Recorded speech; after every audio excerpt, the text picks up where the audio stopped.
Bonjour. 23 septembre.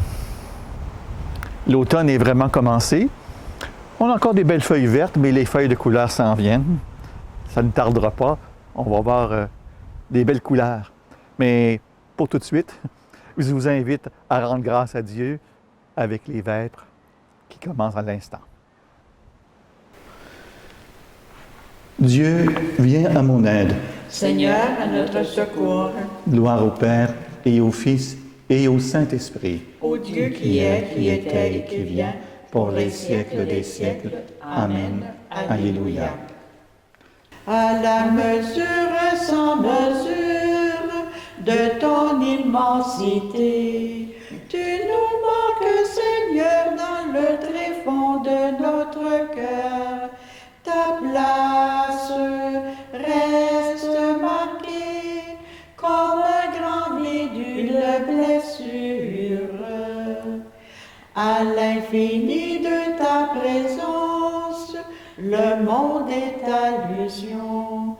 Car tes mains l'ont formé, mais il gémit en exilé. Écrit sa désolation de n'éprouver que ton silence.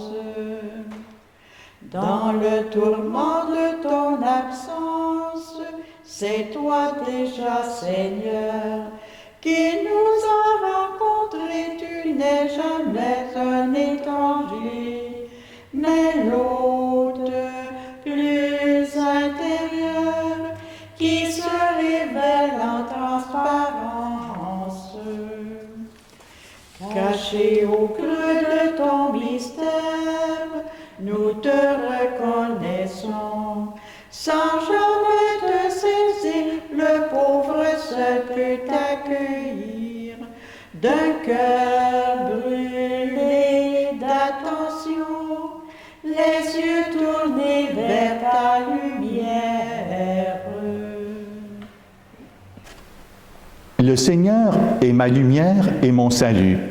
De qui aurais-je crainte? Le Seigneur est ma lumière et mon salut. De qui aurais-je crainte? Le Seigneur est le rempart de ma vie. Devant qui tremblerais-je? Si des méchants s'avancent contre moi pour me déchirer, ce sont eux mes ennemis, mes adversaires, qui perdent pied et succombent. Qu'une armée se déploie devant moi, mon cœur est sans crainte. Que la bataille s'engage contre moi, je garde confiance. J'ai demandé une chose au Seigneur, la seule que je cherche, habiter la maison du Seigneur tous les jours de ma vie, pour admirer le Seigneur dans sa beauté et m'attacher à son temple. Oui, il me réserve un lieu sûr au jour du malheur. Il me cache au plus secret de sa tente. Il m'élève sur le roc. Maintenant, je relève la tête devant mes ennemis. J'irai célébrer dans sa tente le sacrifice d'ovation. Je chanterai, je fêterai le Seigneur. Gloire au Père, au Fils, au Saint-Esprit, Pour les siècles des siècles. Amen.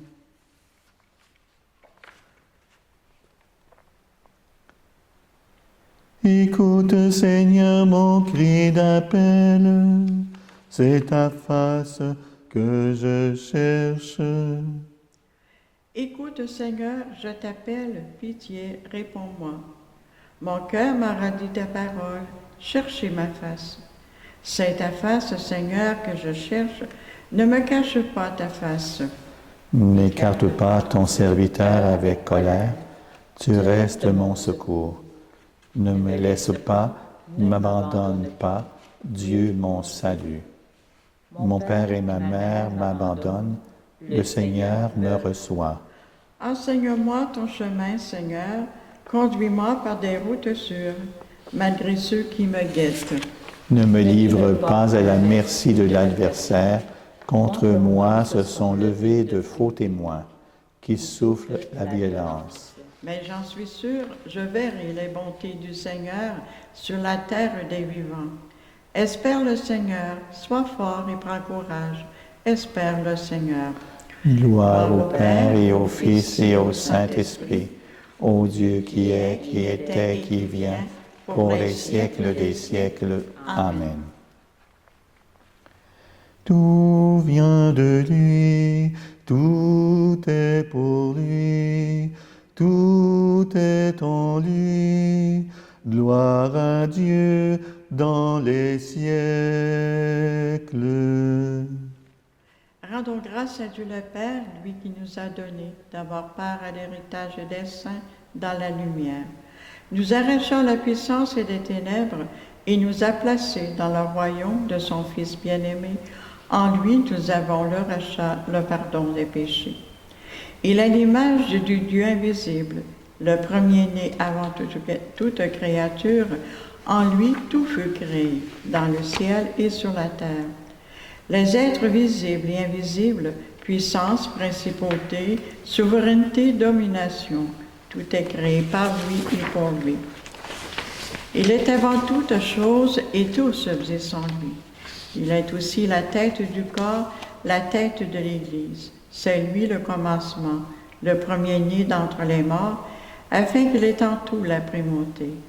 Car Dieu a jugé bon quand habite en lui toute plénitude, et que tout par le Christ lui soit enfin réconcilié. Faisant la paix par le sang de sa croix, la paix pour tous les êtres sur la terre et dans le ciel. Évangile de Jésus-Christ selon saint Luc. En ce temps-là, Jésus rassembla les 12 et leur donna pouvoir et autorité sur tous les démons, de même pour faire des guérisons, et les envoya proclamer le règne de Dieu et guérir les malades. Il leur dit, ne prenez rien pour la route, ni bâton, ni sac, ni pain, ni argent. N'ayez pas chacun une tunique de rechange. Quand vous serez reçus dans une maison, restez-y. C'est de là que vous repartirez. Si les gens ne vous accueillent pas, sortez de la ville et secouez la poussière de vos pieds. Ce sera un témoignage contre eux. Ils partirent et y allaient de village en village, annonçant la bonne nouvelle et faisant partout des guérisons. Dans la finale consacrée depuis le verset 14 du chapitre 4 à la prédication en Galilée, notons que nous sommes rendus au chapitre 9, Luc va s'attacher tout particulièrement au lien qui relie Jésus et les apôtres. Dans notre extrait d'Évangile, nous voyons Jésus convoquer et envoyer les 12 proclamer le royaume de Dieu et faire des guérisons. On est frappé dans cet Évangile par l'impression de légèreté et de liberté qui s'en dégage. N'emportez rien pour la route, ni bâton, ni sac, ni pain, ni argent. N'ayez pas chacun une tunique de rechange. L'apôtre part désencombré de tout souci matériel, de tout attachement autre que celui qui le relie au Seigneur. C'est le seul lien qu'il garde, mais un lien qui est loin de le paralyser, le pousse au contraire en avant, parce qu'il lui donne l'assurance de pouvoir compter sur son maître à chaque instant. La pauvreté de l'apôtre interpelle. La pauvreté est une condition d'accès au royaume, en tant qu'elle libère le cœur et l'esprit, pour permettre d'entrer dans la dynamique de l'amour et du partage. Il y a une pauvreté matérielle, subie et négative, sans cesse à combattre. Il y a aussi une pauvreté matérielle, positive, qui, une fois choisie, libère, élève et rend disponible pour vivre le royaume de Dieu ici-bas. On n'entend pas le passage de la mort à la vie. Toute sa vie, Jésus, de la crèche à la croix, a été marqué par le dépouillement. Qu'on l'appelle le roi, qui met toujours des nuances. C'est bien par sa pauvreté, son abaissement volontaire, qu'il nous a ouvert les portes du royaume et du salut. Nous voyons combien la pauvreté de Jésus est bien plus qu'un simple renoncement aux biens matériels. Elle est une marche à sa suite, lui auquel nous sommes appelés à nous identifier pour nous faire les relais de son amour auprès de nos frères et sœurs en humanité.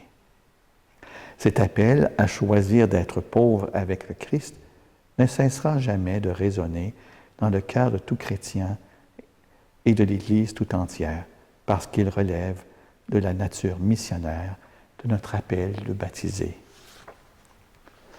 Et Seigneur, aujourd'hui, on te demande de nous aider à être attentifs à cet appel que tu nous fais aujourd'hui. Fais-nous la grâce de devenir, à la suite des apôtres, des premiers choisis, de véritables disciples de ton amour et de ta miséricorde. Conduis-nous sur le chemin de l'abandon, de nous-mêmes, pour que nous rendions un témoignage de toi toujours plus authentique de jour en jour.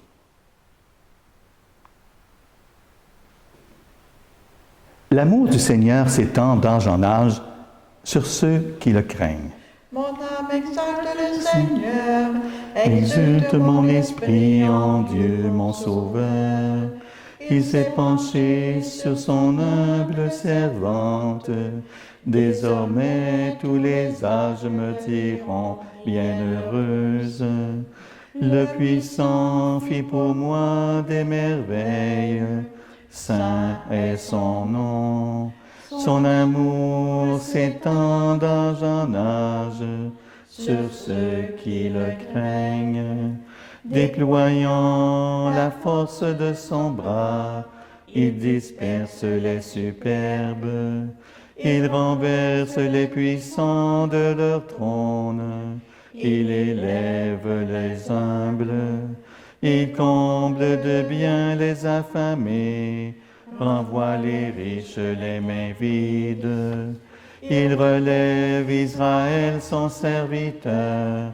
Il se souvient de son amour, de la promesse faite à nos pères, en faveur d'Abraham et de sa race à jamais. Gloire au Père, au Fils, au Saint-Esprit, pour les siècles des siècles. Amen.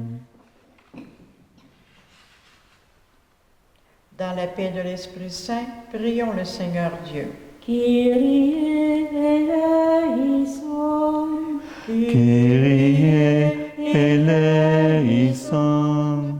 Pour les peuples de la terre et pour ceux et celles qui les gouvernent, pour ceux et celles qui ont mis leur foi dans le Christ et pour nos frères et sœurs chrétiens les plus proches. Kyrie eleison. Pour ceux et celles qui nous ont fait du bien et pour ceux et celles qui nous haïssent. Pour ceux et celles qui sont en danger, pour les prisonniers, les affamés, les malades. Kyrie eleison. Pour ceux et celles qui comptent sur nos prières malgré notre faiblesse. Pour nous-mêmes et pour ceux et celles qui reposent dans la paix. Kyrie eleison. En ce début d'automne, prions pour tous les décisions qu'on a à prendre pour continuer à lutter contre la pandémie.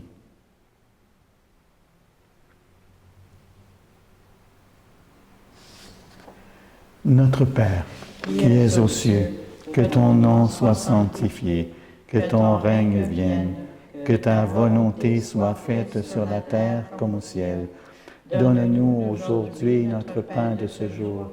Pardonne-nous nos offenses, comme nous pardonnons aussi à ceux qui nous ont offensés, et ne laisse pas entrer en tentation, mais délivre-nous du mal. Amen. Dieu éternel et tout-puissant, par une grâce particulière, tu as donné à Saint Padre Pio de participer à la croix de ton Fils. Et par son ministère de prêtre, tu as renouvelé les merveilles de ta miséricorde. Par son intercession, nous te prions, à nous qui sommes associés aux souffrances du Christ, accorde la joie de parvenir à la gloire de sa résurrection, et qui règne avec toi pour les siècles des siècles. Amen. Je n'ai pas mentionné ni au début, ni pendant la prédication, Padre Pio, quand j'étais adolescent, moi je pensais qu'il était encore vivant, mais je disais des choses sur lui, puis il m'interpellait à prier la Sainte Vierge, entre autres. Je voulais le mentionner, mais sur ce, je vais vous bénir maintenant. Et le Seigneur soit avec vous. Et avec votre esprit. Que Dieu Tout-Puissant vous bénisse, le Père, le Fils et le Saint-Esprit. Amen. Allez dans la paix de Christ. Nous rendons grâce à Dieu. On souhaite à tout le monde, à vous aussi mes sœurs, une belle soirée. Merci.